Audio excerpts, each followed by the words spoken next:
Anggota Komisi 3 DPR RI, Edi Kusuma Wijaya menilai pemerintah tidak perlu menerbitkan peraturan pemerintah pengganti undang-undang atau Perpu Darurat Hakim. Menurut Edi, payung hukum yang menyangkut hakim sudah cukup komprehensif. Ditemui di Gedung Nusantara II DPR RI, Edi Kusuma Wijaya mengatakan, yang dibutuhkan saat ini adalah menjalankan peraturan yang ada dengan baik. Edi menambahkan, kebutuhan layak aparatur negara juga harus diperhatikan, sehingga tidak ada lagi oknum-oknum yang melakukan pelanggaran hukum atau berbuat korupsi. Menurut Edi, lemahnya penegakan hukum di Indonesia salah satunya karena gaji yang diterima aparatur negara masih belum cukup untuk memenuhi kebutuhan hidup.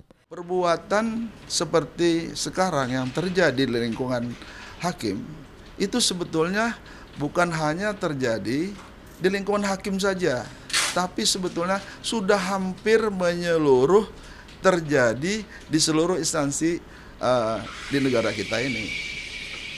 Apa sebabnya? Karena tadi awalnya itu gaji terlalu kecil, sehingga untuk menutupi kebutuhan hidup itu ya semua berbuat apa saja untuk kebutuhan hidup.